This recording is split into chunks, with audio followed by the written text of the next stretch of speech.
Welcome to This Week in Money. I'm Jim Goddard. Today, Ross Clark from chartsandmarkets.com runs down the major markets. He tells us the so-called Santa Claus rally has started to set up and that gold and silver are starting to look attractive again. Publisher of the realestatetiming.com newsletter, Robert Campbell, checks in from San Diego to comment on the U.S. real estate market. He says San Francisco's market is collapsing as people flee the troubled city. Author of the book The Money Bubble, John Rubino, warns massive layoffs in the tech sector could be the precursor to a major recession next year. He tells us where you might want to put your money to protect yourself from it. We'll talk to Ross Clark right after this.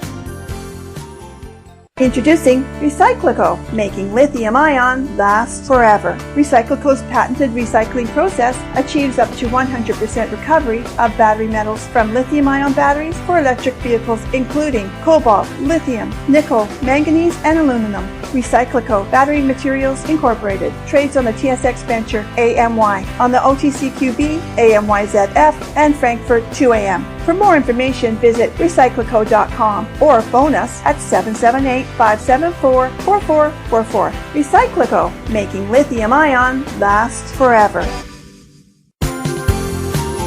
Welcome to This Week in Money, the source for market opinions. Here is Jim Goddard. My guest is Ross Clark from chartsandmarkets.com, where you'll find insightful market commentary and timely technical analysis. Check him out on Twitter at ChartsByRoss. Welcome back to the show. Always good to be with you, Jim. Ross, how are the stock markets shaping up? Are we seeing a Santa Claus rally forming? Oh, Santa is right around the corner here, and the elves are already doing their work because we've been rallying since the middle of October. And classically, that's where you expect to see your seasonal low, and by the time you get to the 1st of November, things really start to come to life, which is exactly what we're seeing this year. We had some other modeling which had some resistance levels that were of concern, but those levels have been taken out. And, if we look at the rate of change here over the last 2 months, Dow is up 20% over a 2-month period. The S&P is up 12%. And for all that those would seem like big rates of change and overbought circumstances, historically, when we go back and look at the last 100 years or more, when you have a rate of change like that, there is follow-through for the next couple of months. So the seasonality aspect that's into play right now, which is typically the strength for this 6-month stretch into the end of April, the early part of that move, the first few months of it appear to still have some more running room left in it.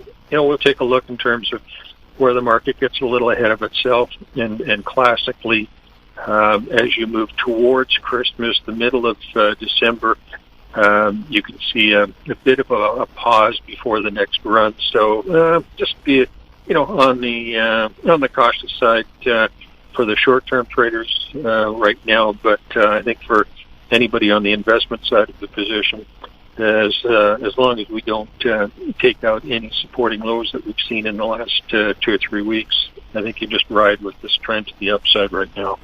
Any action on the bond front? Yes, the employment numbers came in very strong. Bonds sold off a little bit here at the end of the week, but overall, we had the type of upside extremes that we like to see at major reversals, and that all happened a few weeks ago.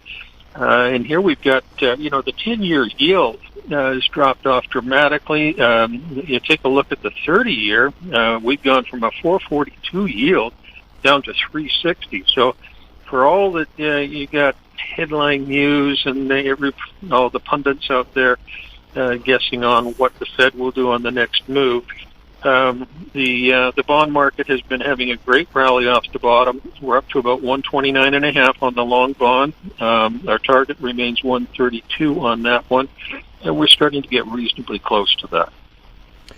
The U.S. and Canadian dollars. U.S. dollar has retraced a Fibonacci 38% of the move from the December 2020 bottom.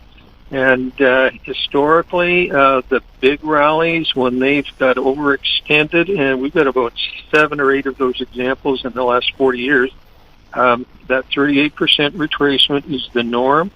Moving average support is right in here as well.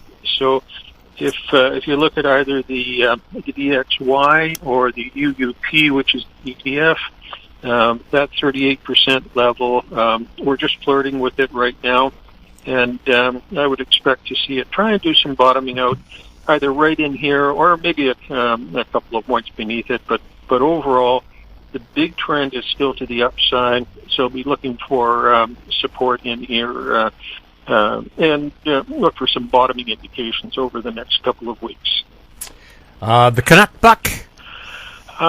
With the movement here that we've seen in commodities, where the oil market has ended up with a lid and testing support, and you take a look at the agricultural markets, same type of thing, stuck in a trading range. What happens with the Canadian dollar, as always, as a commodity-based currency, or resource at least? We saw the lid at 75.60. That really, I think, is going to be a dominant overhead right now. So I wouldn't get too excited about anything on the upside there. What's happening with gold? This has been a great one. We got a nice triple bottom in gold down at the 1640 level. Had great signals in terms of the oversold, the simultaneous ones in gold and silver. And silver's been leading the move off the bottom significantly since the middle of or the end of September. The ratio of silver to gold just breaking out of a really, really nice downtrend. And if we look at the miners, they've been participating with the move.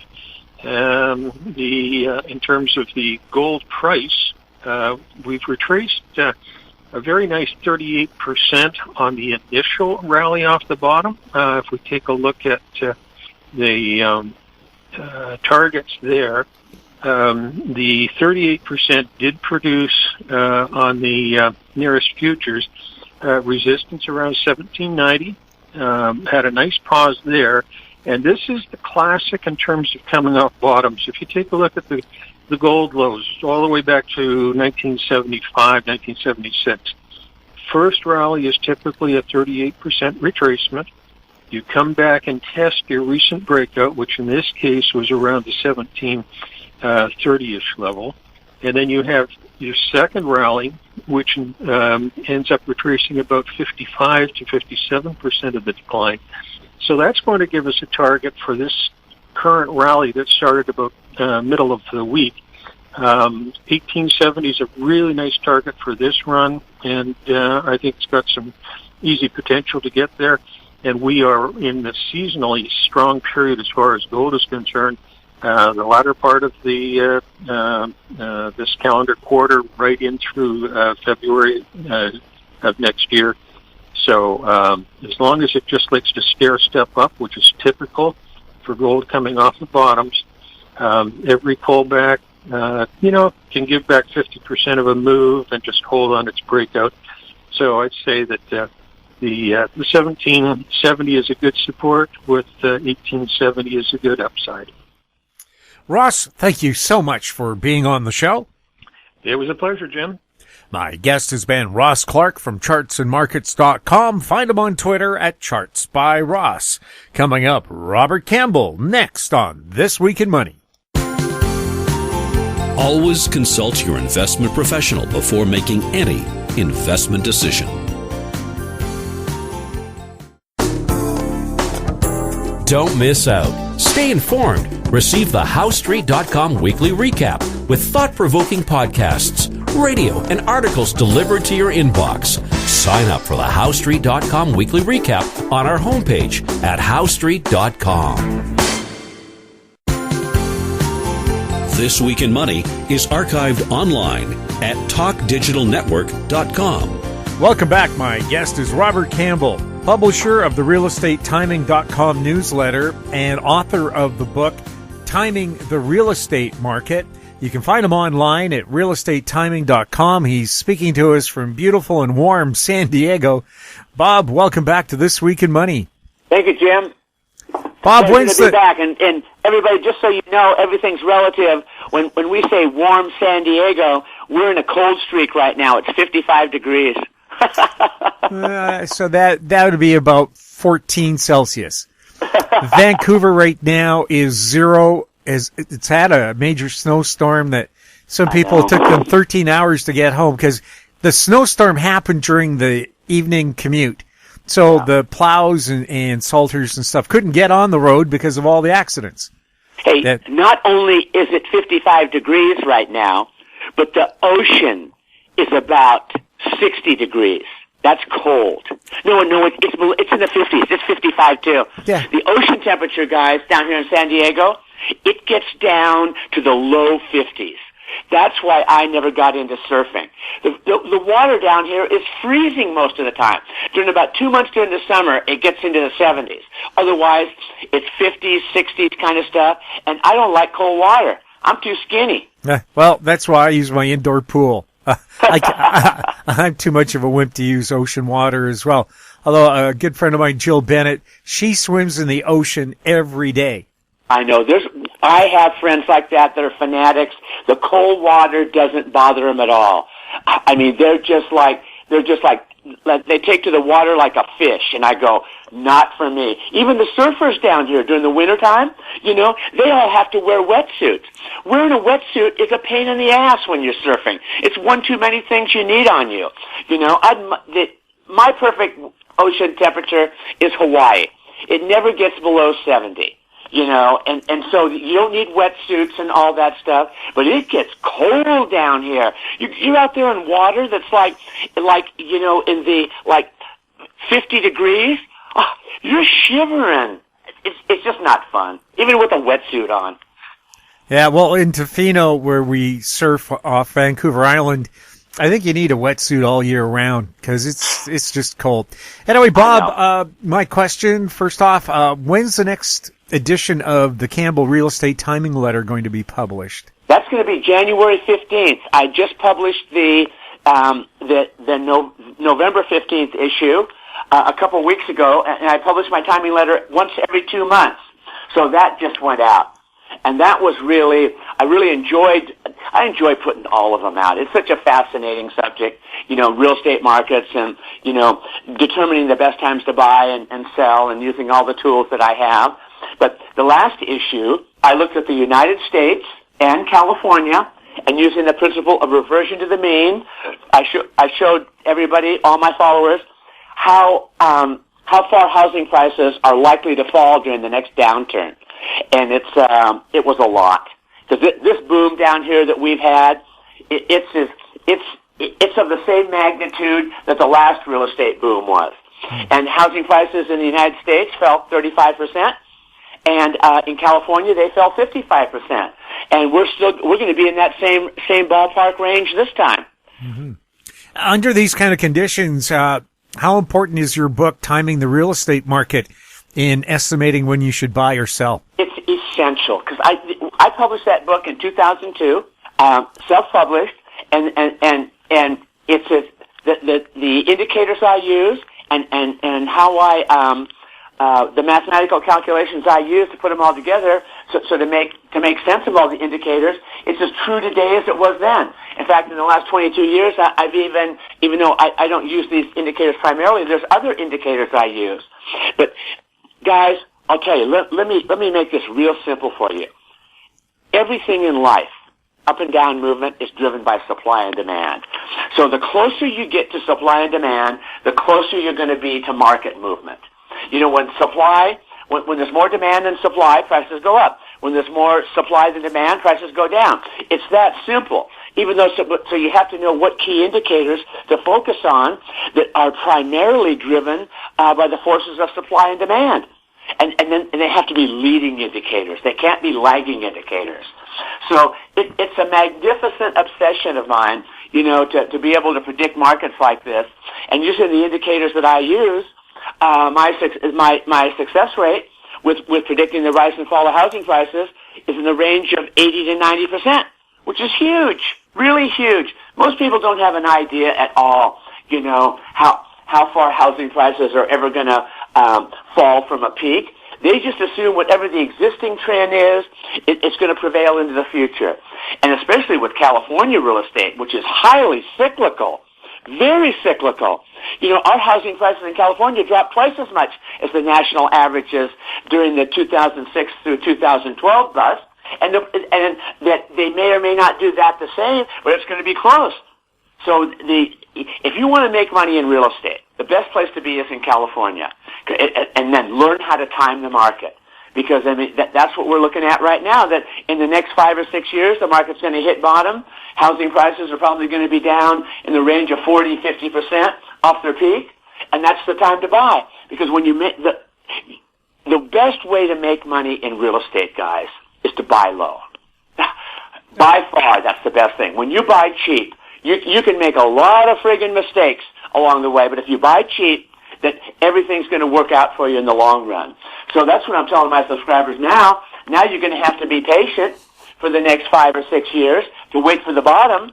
Invest in alternative investments besides real estate, because why own real estate in a declining market, especially here in California? I mean, California is the capital gains state. It's not a cash flow state. If you want cash flow, go to Oklahoma or something. Go to Tennessee. But you don't want to go to California because the booms are huge and so are the busts. So if you want to make money on capital gains, come to California and time the market right, and you can make a lot of money in 6 years. This week, the Fed Chair Jay Powell said the central bank's pace of interest rate increases can slow as soon as its December meeting. Is this just a Christmas present or a change in trends? No, you know what?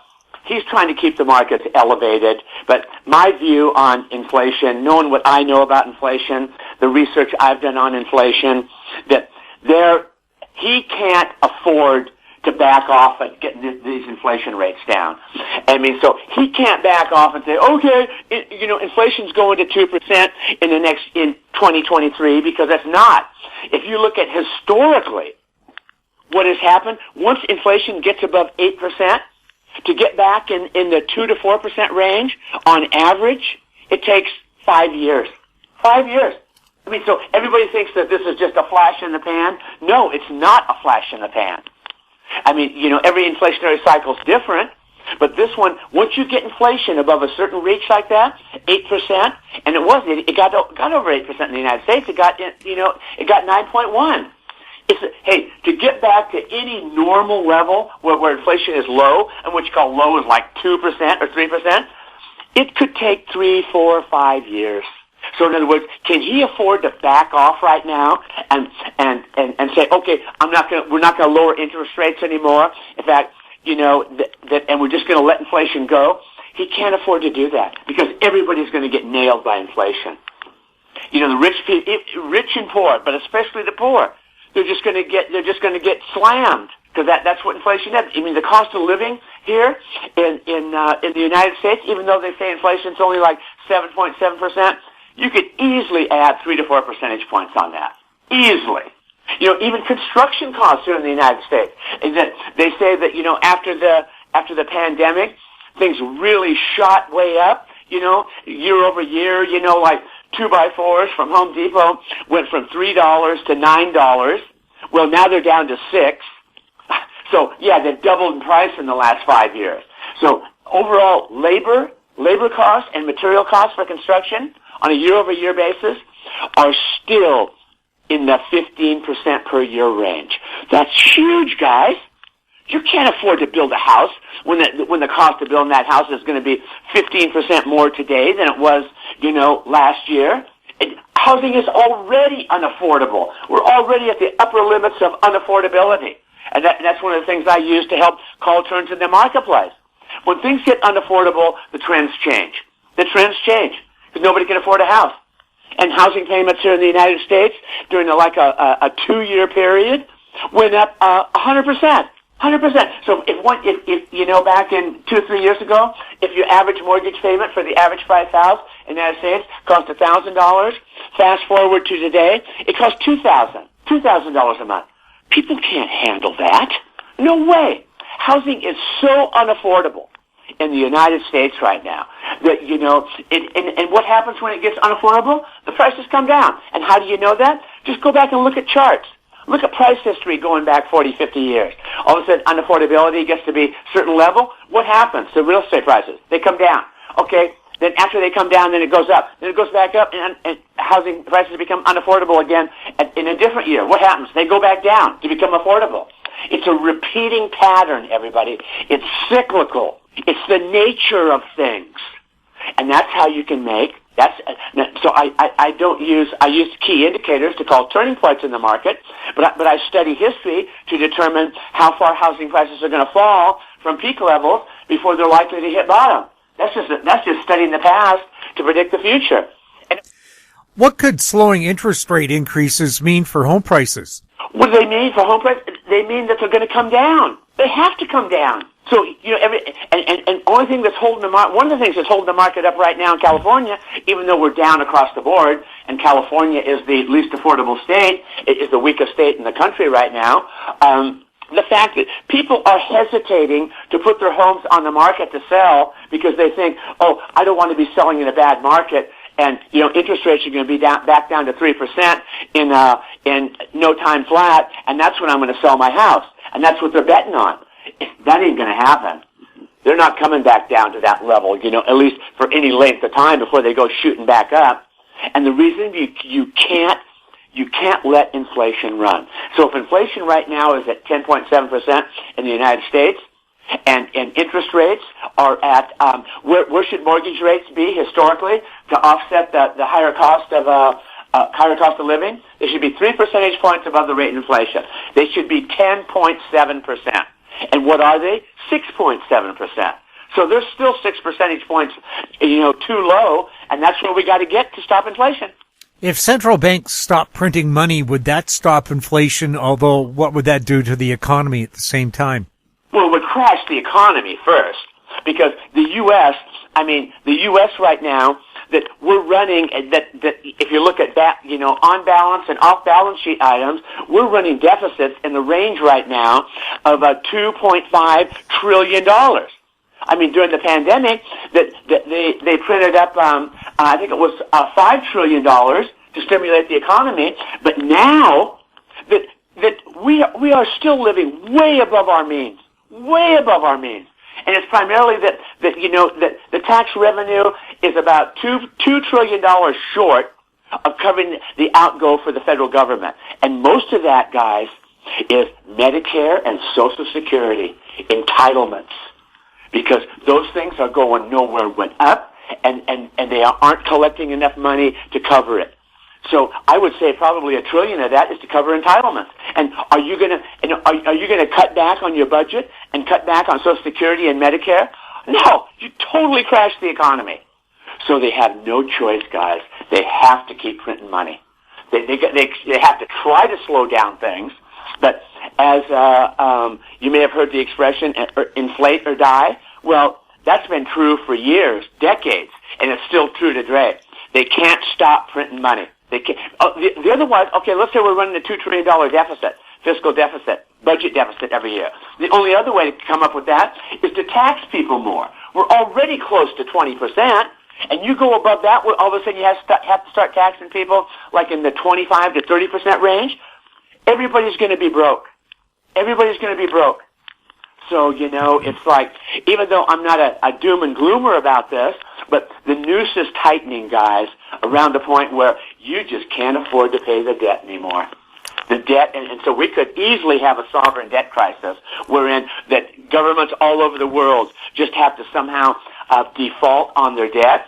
And I don't think they're ever going to default on their debt, because here's the ace up the sleeve. They can revalue gold to a big number and back the currency and back the debt, so the system doesn't crash. And that's why I'm anticipating gold in the range of anywhere from $10,000 to $50,000 an ounce. It's going to be a fail-safe method. It's going to be a Hail Mary pass that's going to work for a while, just to back up the currency. Is credit being tightened? Yes, sure. Credit always tightens during housing market downturns. We're just at the beginning of this, everybody. This is here in the United States. This is likely to take 6 years before we go from peak to the bottom. So we're just getting started. We're about like 6 months into this right now. And so, the market's still holding up relatively well, even with high interest rates, because people aren't putting their houses on the market. They're hoping the market's going to turn. But this thing's going to last a long time, and it's going to be a grinder. It's going to be a grinder. The last time housing prices turned down in California, back from 06 to 012, if you adjust for inflation, it took 14 years to get back to break even. 14 years. So you have 14 years of pain and suffering as a real estate investor that you're going to have to endure just to get the purchasing power of your money back. That's a lot of pain and suffering, guys. Are earlier mortgage rate hikes showing up now in home prices? Gradually, yes. Gradually they are. Home prices are definitely coming down right now. But like I said, they've just started. Here in California, peak prices occurred in April of May of this year, 2022. Here nationally, peak prices are about 2 months later than that. But they're coming down across the board. Everywhere they're coming down across the board. And the only reason they're not coming down faster, again, we go back to our old reliable rule of supply and demand. Even though demand for housing is down 40%, that's huge. That's a crash. Even though it's down 40%, but the supply of new homes hitting the market is down about 30%. And that's really unusual. At some point, people are going to get scared, and they're going to go, I'm not waiting anymore. Housing prices are now down, let's say they're down 5%, then 10, and then it goes to 15 and go, I'm going to sell. And that's when people are going to dump inventory on the market just to get out. Just like they do in any market. They get scared, and here comes the inventory. They go, you know what? This isn't going to get better. And once we get into a full year, maybe a year and a half of this, that's when the supply is going to hit the market.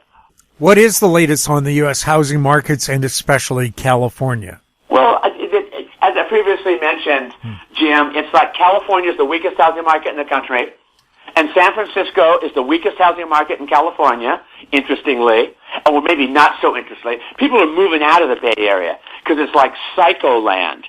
But so the trend is down in California, and the trend is down in the United States. California has already experienced much greater price decreases. Since they peaked in May of this year, I believe, housing prices in San Francisco are down 8%. They're down 5% in San Diego, and they're down 4% in LA. And nationally, you're still in the 2% range. So California is definitely the weakest, where the weakest markets are. How long can real estate bear markets run for? Typically, historically, 6 years. California, 6 years. So, the California, it's easier to predict California real estate cycles because it's so volatile, and the peaks and the valleys are can be illustrated so clearly that you can see the cyclical behavior. Like California is twice as volatile as the United States. So the peaks are lower in the United States, and so are the bottoms. So California, everything's amplified. But typically bull markets in California housing prices last 6 years. Down markets last 6. Up 6, down 6. Up 6, down 6. Do real estate bear markets usually have lower than normal sales volumes? Absolutely. And that's I anticipate that volume will drop 50% and stay down 50%.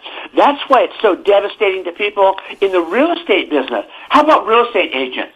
All of a sudden, it's been nothing but blue skies and sunshine for the last 10 years. All of a sudden, and you're living off a certain income stream. Let's say you make $100,000 a year. Now all of a sudden you get in a bear market and your income drops down to $50,000 a year. Well, believe me, you weren't banking $50,000 a year when you were making $100,000. You're probably spending $100,000 or more. Now you're in trouble. You can't afford your standard of living. You can't afford that new lease, that new lease on that new Lexus that's costing you $1,000 a month. You can't even afford the mortgage on your house because you moved up to do a bigger house. because you're making so much money. Now you can't afford your house. You can't afford anybody's income that falls by 50%. You got a big problem, and that's the nature of real estate. I've seen it cycle over cycle over cycle over cycle. Going back to the 50s and 60s. It's the same thing. I've seen people that are just flying high, agents, companies that are flying high during the boom, and they go bankrupt during the bust. That's not as unusual as you may think. I know good companies have gone bankrupt twice. You know what? Because they don't know how to handle the down markets. They can't handle them. So, all of a sudden they're spending all this money on marketing. It's marketing driven, and which is expensive. And all of a sudden, and I have a friend that's in the same business right now. That he's been a subscriber for 20 years. He's become a good friend. He's been in real estate sales with his own company, just a 4-man group or something. And for like 30 years, he sells on average 50 houses a year. So he's making a lot of money. Right? He called me up a couple of weeks ago, and he said, "Bob, I have 5 listings, and the phone isn't ringing." I mean, the guy's got money, but he's got a $3 million house. He's got jet skis. I mean, he's living large. His wife makes a good living, but all of a sudden, he's sitting there going, "My income's going to fall 50% over the next 6 years. Can I handle that?" I could tell by his voice. He didn't tell me he was in trouble, but I could just tell. Nobody's looking forward to a pay cut of 50%. Most people can't handle that. And living here in San Diego, household income, you got to be making $250,000 a year just to afford housing and the taxes and the cost of living. Southern California is a very expensive place to live. Any place in California for that matter. But the closer you get to the beach, our median price home here in San Diego is like $900,000. In San Francisco, it's 1.6 million. In Silicon Valley, it's 1.6 million. LA, it's like 800,000. Those are big numbers, guys.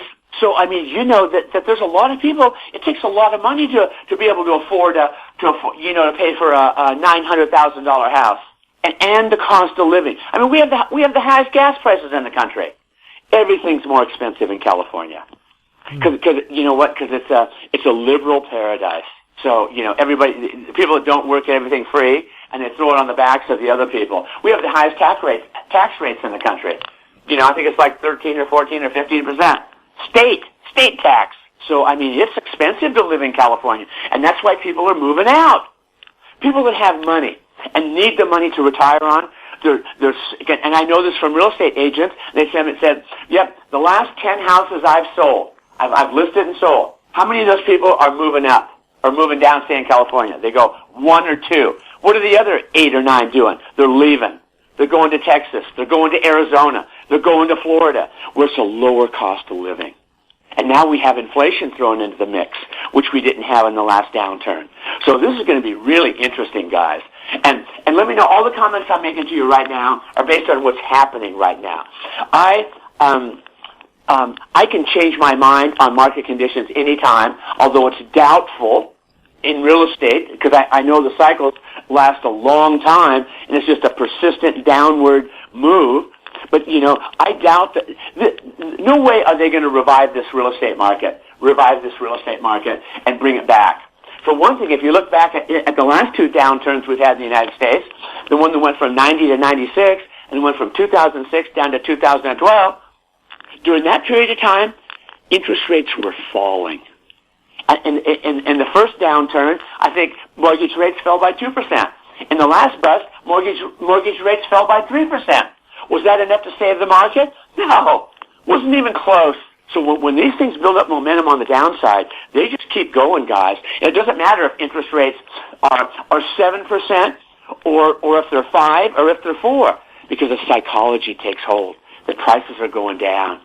So there's more of a urge to sell than there is buy. Now, there's supply and demand for you again. Now there's more sellers than buyers. And the buyers are reluctant, and the sellers are eager. Therefore, because prices are still high. Therefore, prices go down. When real estate bubbles pop, does the largest percentage of the drop occur quickly, with the smaller percentage continuing over time? Oh, it's rather steady. It starts kind of slowly.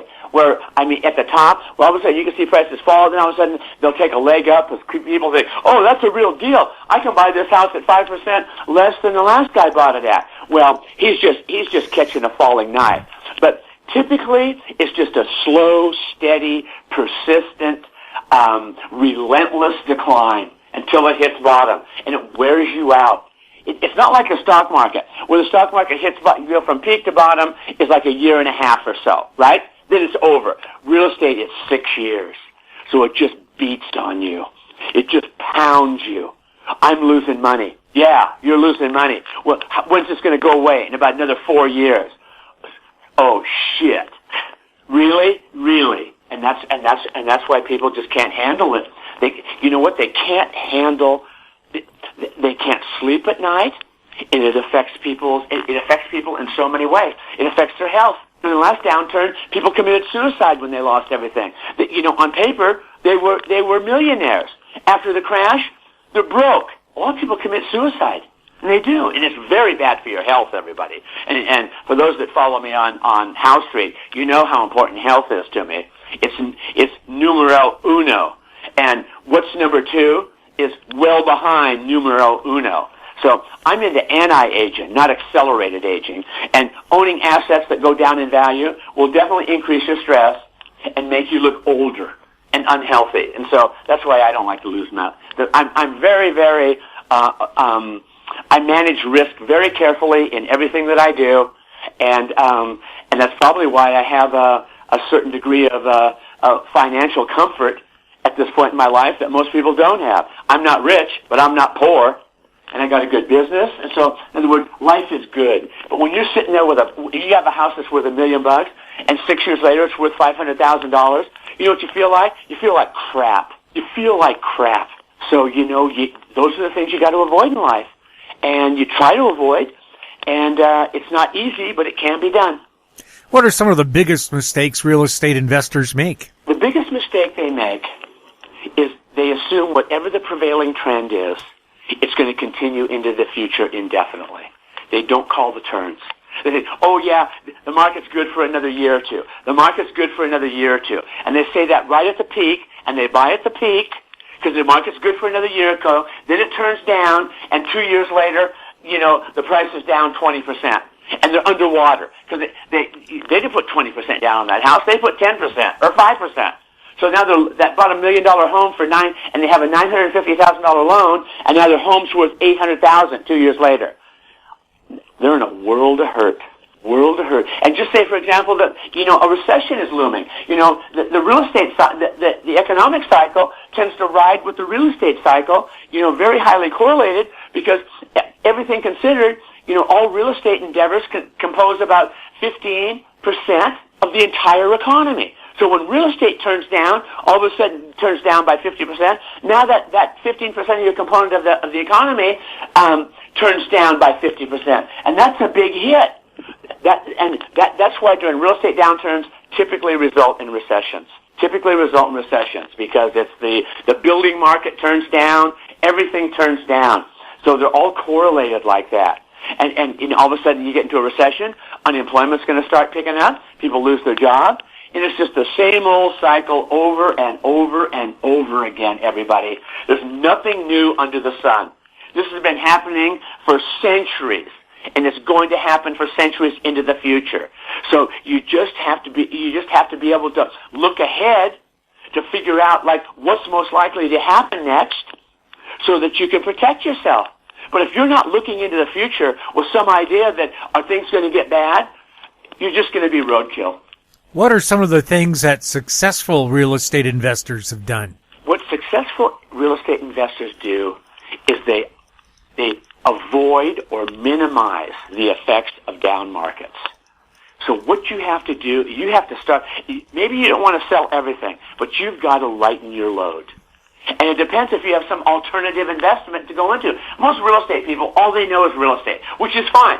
You can make a lot of money in real estate by itself, especially if you play the cycles correctly. But all of a sudden, that you bought back in 2012, and all of a sudden, and now housing prices in California are 150% higher here in 2020, 10 years, 8 years later, sell your house, pay your tax, and put the money somewhere else, so it can make money as opposed to losing money. And everybody tries to avoid paying tax. Well, I don't want to pay the capital gains. I don't want to pay the capital gains. Well, sure, nobody likes to pay taxes. But after 6 years of a down market and your house lost 40 to 50% of its value, guess what? You don't have the average guy doesn't have a tax problem anymore. You're lucky to get your money back. So in other words, you know what? That's just the nature of things. Deal with it, everybody. Pay the tax, get away from it. Because most people say, well, I'm never going to sell that house. I'm going to give it to my kids or something. Well, that's all good and well. But you look at like 10 rental properties, what percent of those are held for 30 or 40 years so they can give them to their kids? I would say I don't have any exact figures, but I would say based on my 60 years experience about the real estate field, I would say it's in the vicinity of less than 10%, probably 5%. And why is it so low? Because life events occur. If you get divorced, for example, and all of a sudden you have this rental property you've had for 20 years, guess what's going to happen to the rental property? Is that rental property going to be sold and divided between husband and wife, or is it just going to be held for the kids? It's going to be sold. Let's say somebody dies unexpectedly, and you get their house.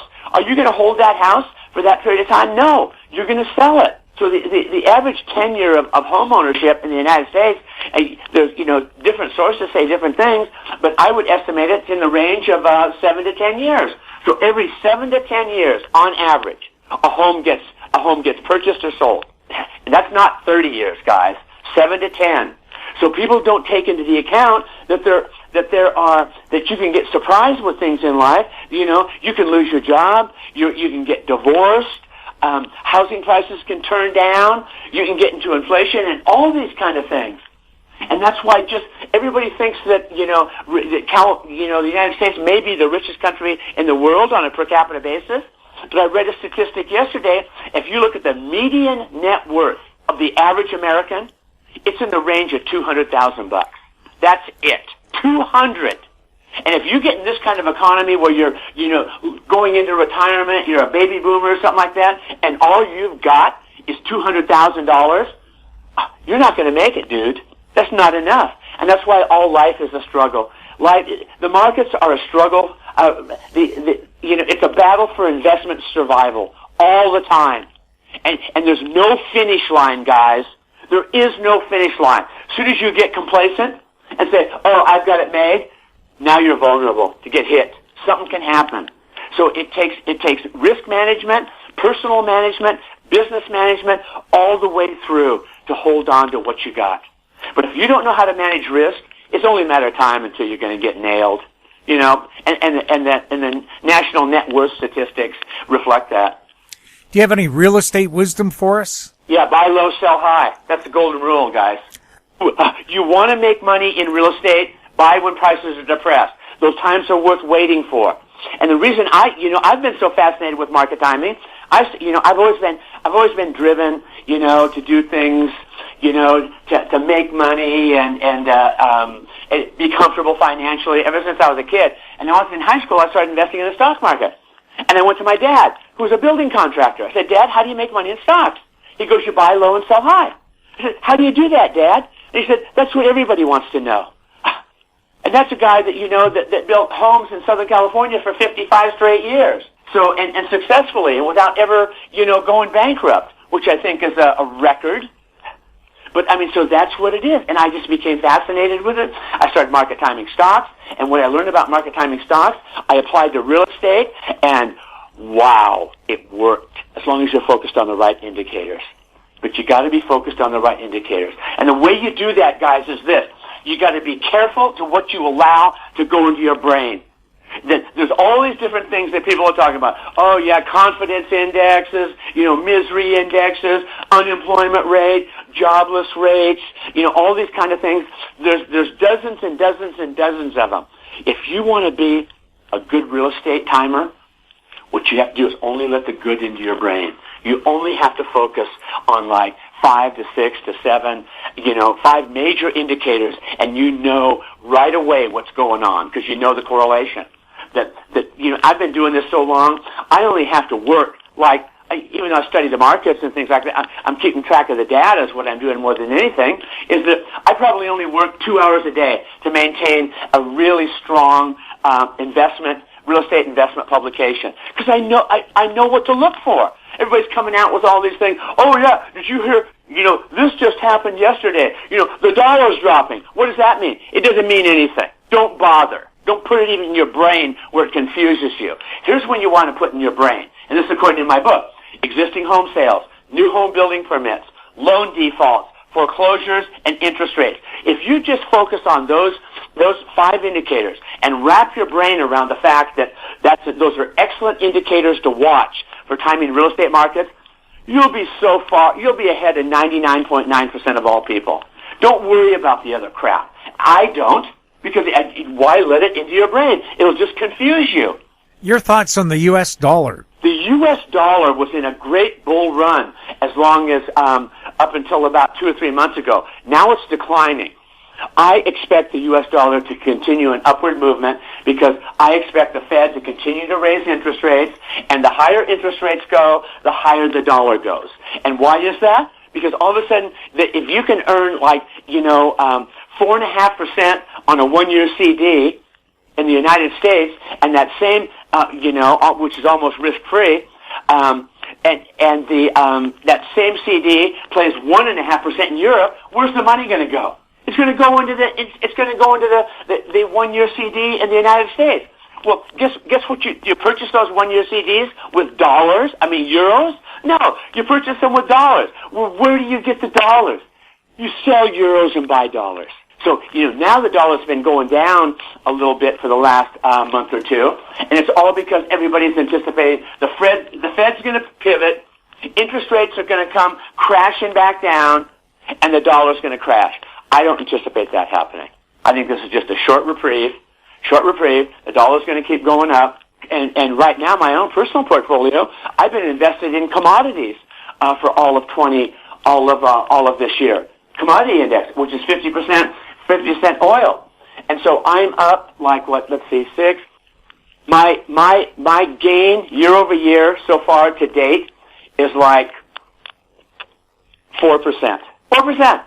And which is anybody else doing that well? No. If you're in the stock market, you're down about 15. If you're in anything else, you're down even more. If you're in bonds, you're down 35%. So I'm up 4%. So is that anything to cheer about? Not really. Inflation's 8. I just lost 4 percentage points on my money by being a successful trader because the returns I'm getting on my trade don't cover inflation. So I'm a 4% loser too. And if you're down 35% in bonds this year, and then just add 8% inflation onto that, adjusted for inflation, you're down 48%. You've lost half the purchasing power of your money in bonds if you've been in bonds for the last year. So everything's relative. So it's hard. Like I say, it's a battle for investment survival, everybody, and you got to be really on your toes, to stay ahead of the curves. So that and all I want to be is, I don't want to be rich. I'm way past that point in my life. All I want to be is in the top 10%. That's good enough for me. Not the 1%, not the 5%, top 10%. And that's harder to do than you think. And it's not because the bar is set so high.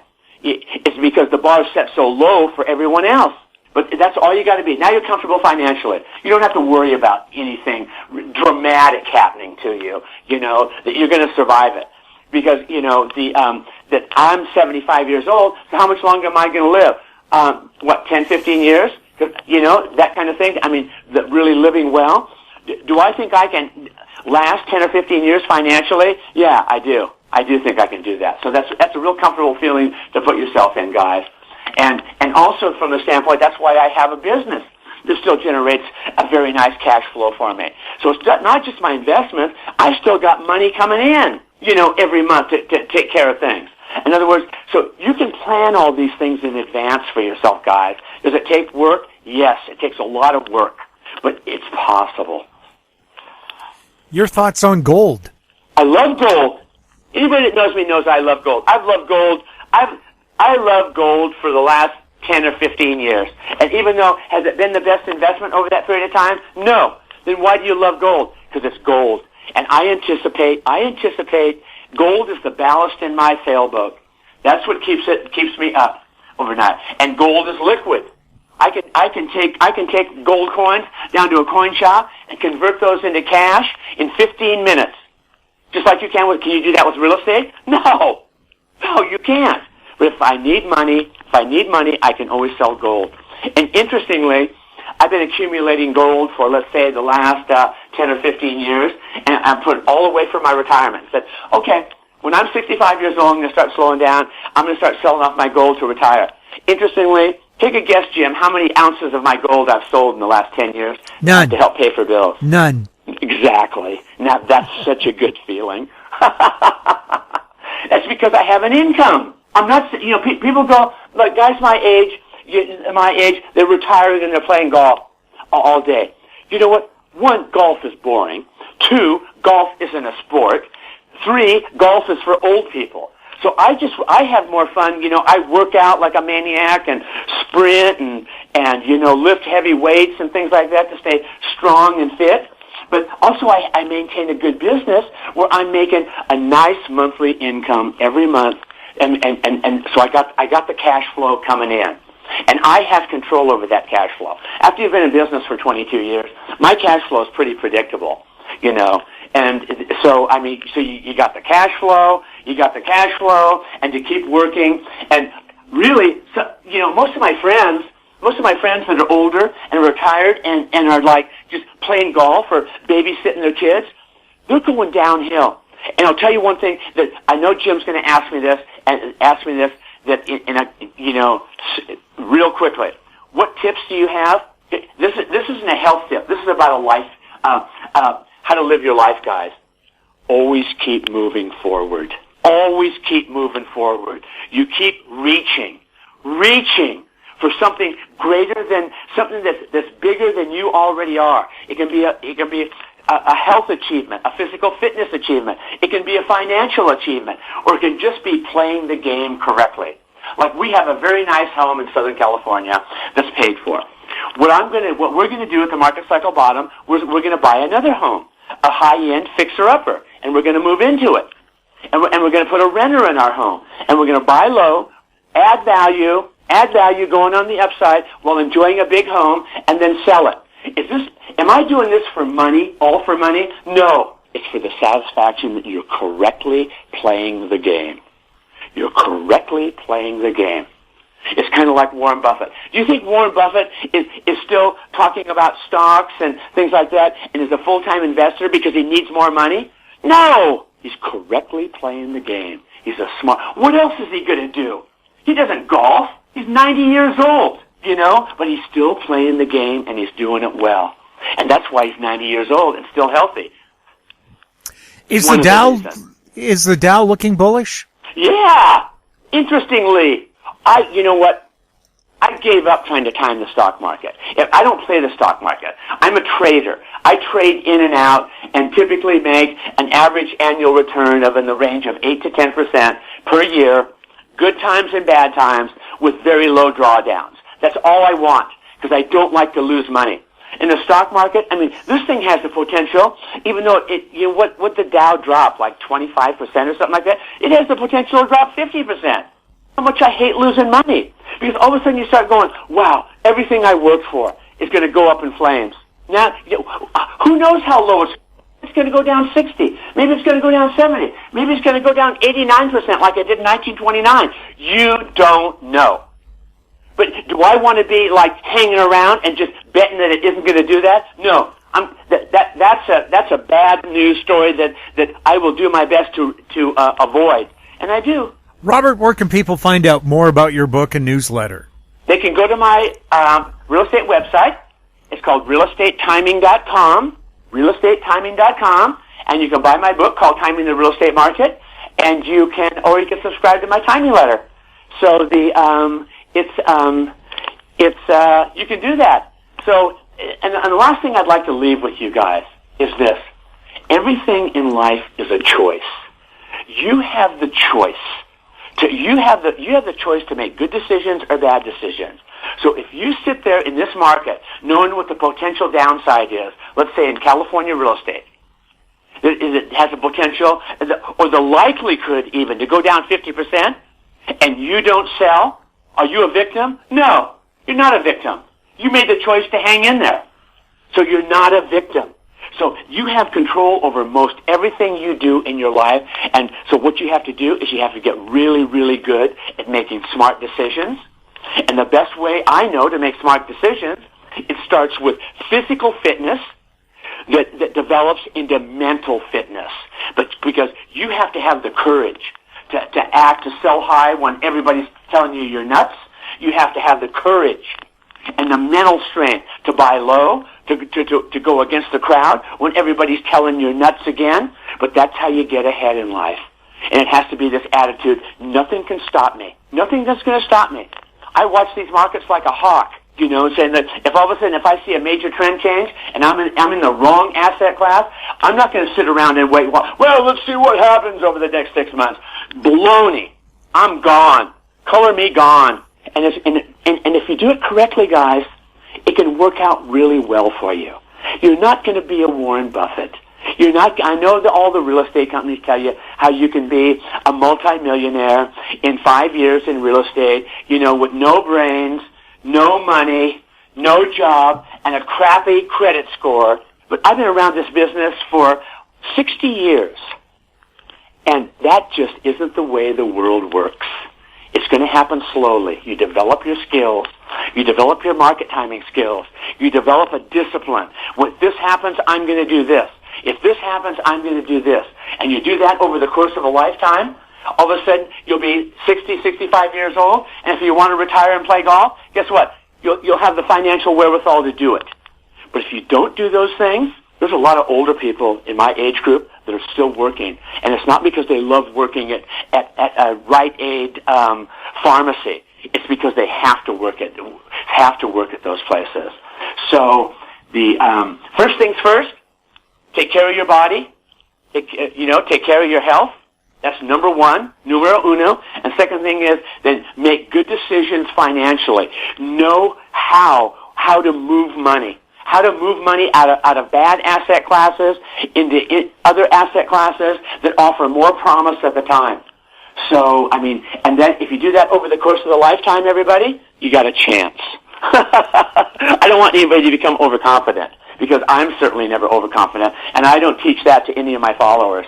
But but that's the minimum requirement. And don't get in debt. I was just talking to a kid today. I train with a kid. I've got a personal trainer, and we do high-intensity training. He's 21 years old. He's going, I'm trying to figure out whether I should go to college and get into debt, like $150,000 a year. And I go, are you nuts? And even his dad's telling him that too, because he's an entrepreneur. He's going, the worst thing you can do is all of a sudden go to a university, incur $100,000 worth of debt into some obscure subject matter that you majored in. That what are you qualified to do when you get out? You can be a barista at Starbucks. And he goes, I know. I said, that's what most people do. I advise most kids nowadays in the world, the young kids, as opposed to going to college, if you got a business sense and a drive, I said, go work for a Fortune 500 company in sales. Sell something for 5 years and get into a good program because you're smart. They'll teach you how to sell. They'll teach you about the program, the product and all that. Something where it's like 50% salary, 50% commission. Do that for 5 years, and that is the best education you're ever going to get in the world in business, guys. You are going to grow up real fast. And that education is going to be worth 10 times more than a 4-year college education.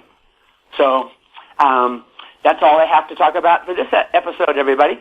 Bob, thank you so much for being on This Week in Money. Thank you, Jim. Bye. My guest has been Robert Campbell, publisher of the realestatetiming.com newsletter. He was speaking to us from San Diego. Coming up, John Rubino, next on This Week in Money.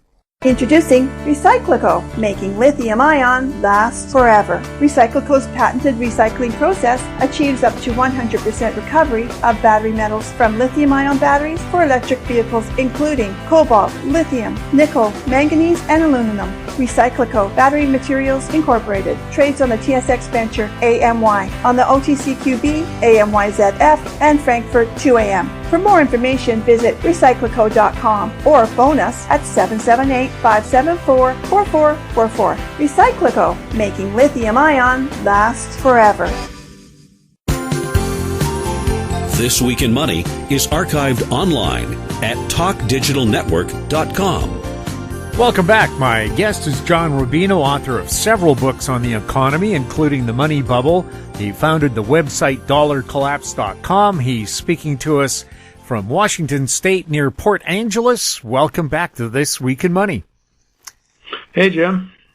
John, will the big story in 2023 be inflation or recession? I think it's becoming clearer and clearer that recession is what's in our near future here. You've got big tech companies laying off tens of thousands of people, sometimes just one company laying off 10,000 people in the case of Amazon. And a lot of industrial commodity prices are plunging. So I think that that's going to slow the economy down to the point where we'll be in a kind of a technical recession of a couple of weak quarters. And then we'll see if it gets much worse from there. But I think 2023 is going to be the year in which the whole inflation thesis fades and morphs into something different.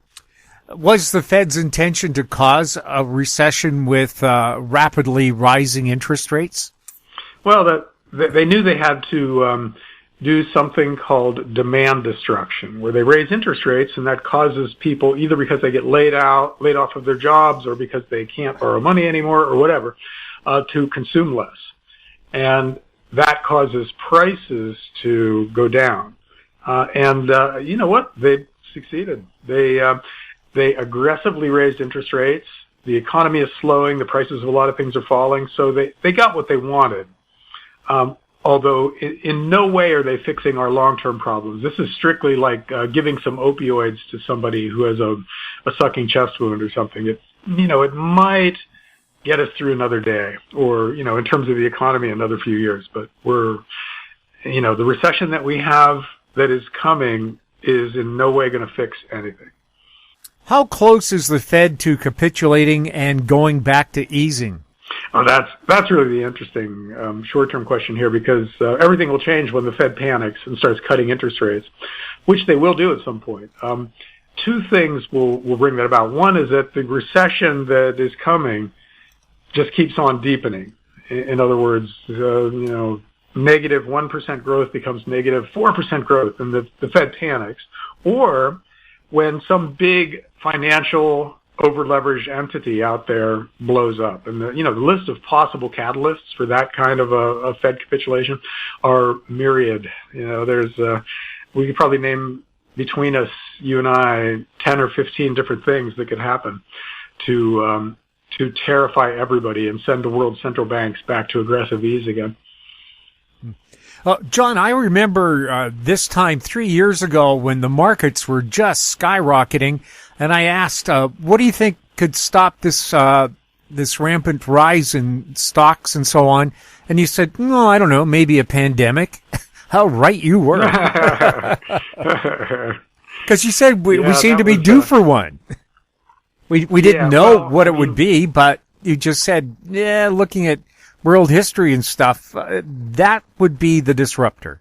Well, that was always definitely on the list, because it's a thing that happens once in a while. We're always having new diseases pop up, and it's just a matter of time before something really communicable comes along. And instead of just being, a pig virus or chickens or something that only strikes one little segment of the human population, a thing that's dangerous for everybody. So that was always going to happen, and we got it sooner than expected.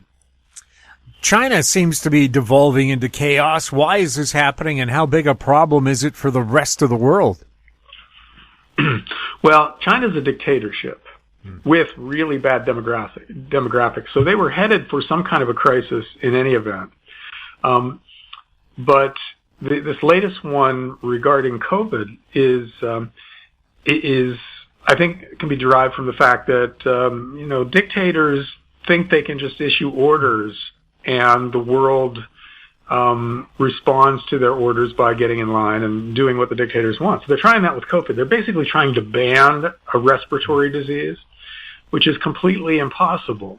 So what they're doing is if one person in a city tests positive for this disease, they shut down a big chunk of that city, and they're carting people off to quarantine centers, which look suspiciously like outdoor prisons, and locking people in their apartments. There was just an apartment that caught fire, but the COVID police had locked the doors from the outside. People couldn't get out, and 10 people died. And so there are riots spreading all over China right now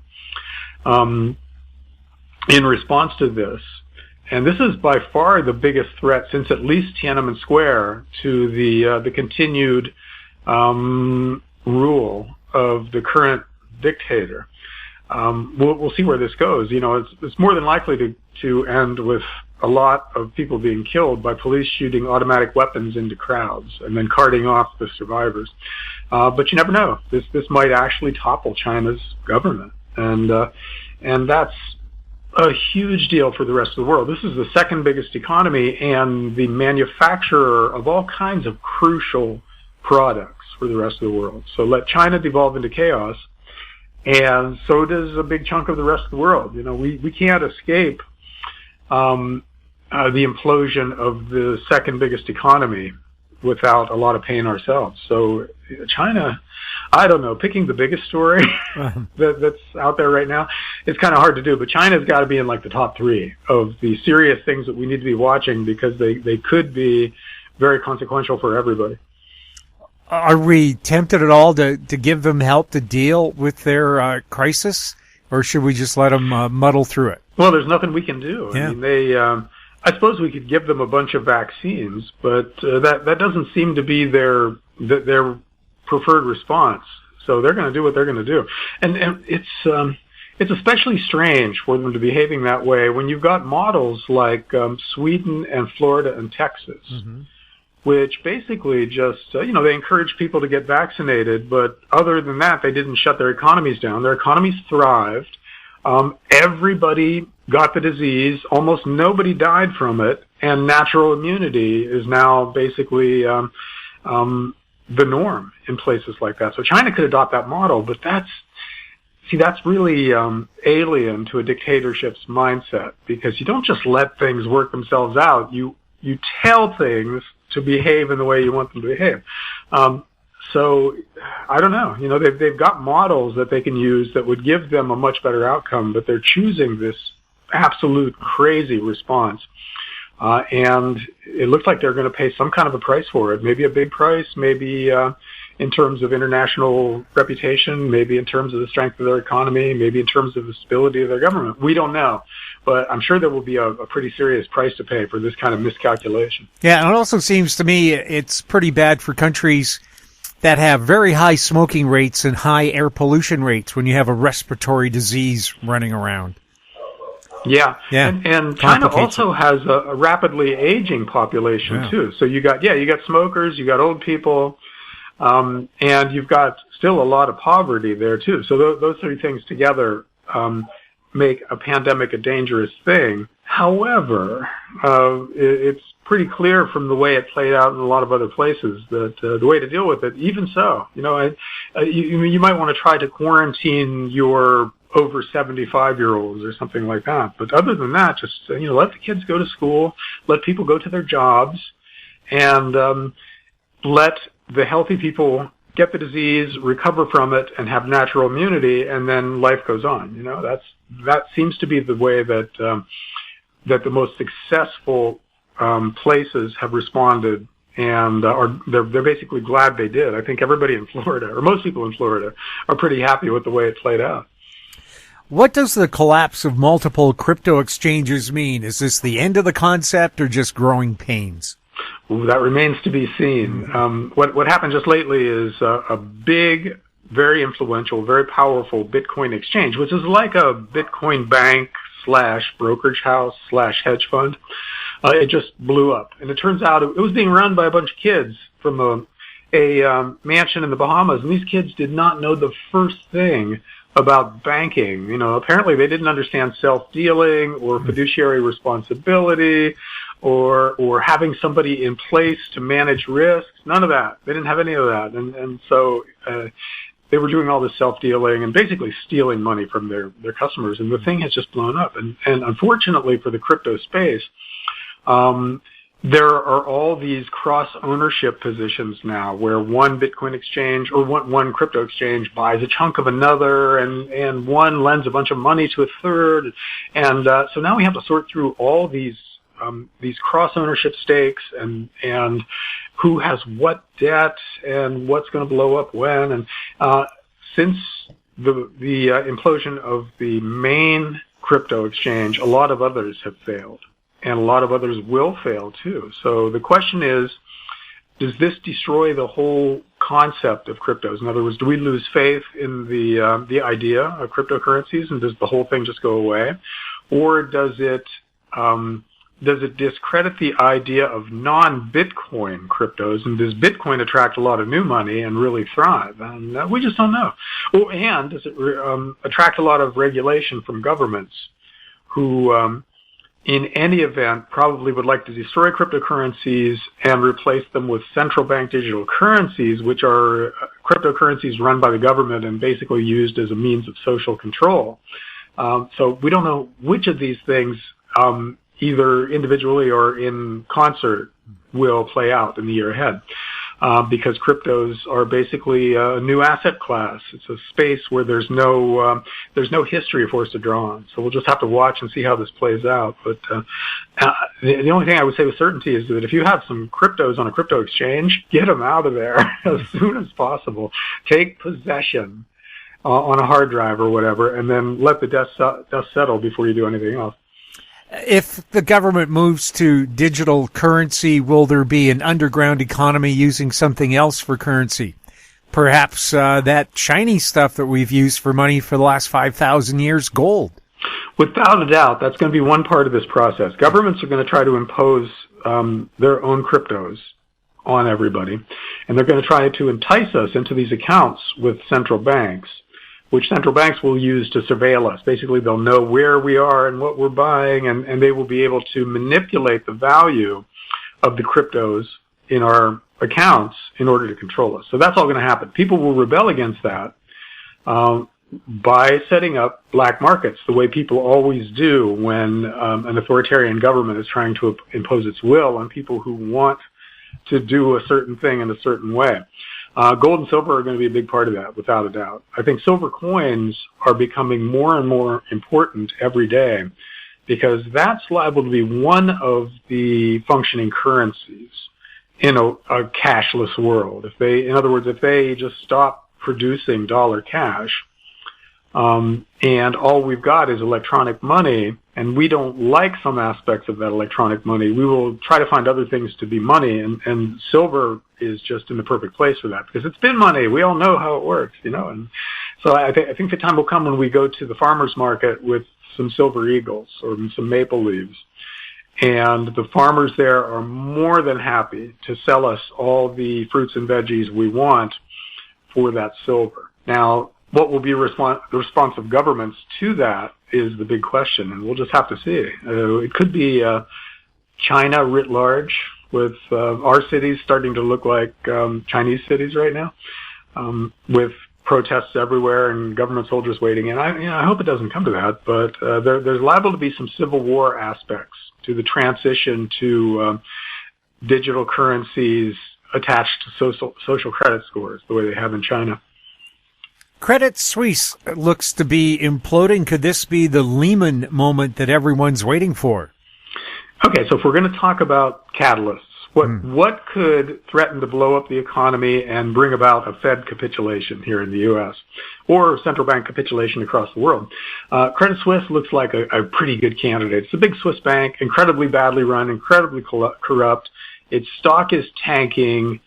Its credit default swaps are going through the roof, which is to say people don't trust their bonds anymore, and they want to buy insurance against a default by Credit Suisse. That's all happening.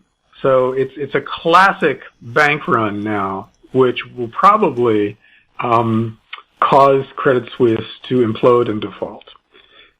Then after that, there's a decent chance that Deutsche Bank, a big German bank that's also incredibly corrupt and badly run, will be the next thing to go. And then everybody will be looking around going, okay, who's next? I got to get out of my Goldman Sachs and JP Morgan Chase stock. I just don't want that exposure anymore. So we'll run the risk of a global bank run, at least on bank stocks and bonds, if not actual deposits. And central banks can't let that happen. So that would lead central banks to go back to aggressively cutting interest rates, maybe take us to negative rates again, and put us back and say where we were in maybe 2018, something like that, with a big chunk of the global debt having negative yields. But of course, the system probably can't handle that.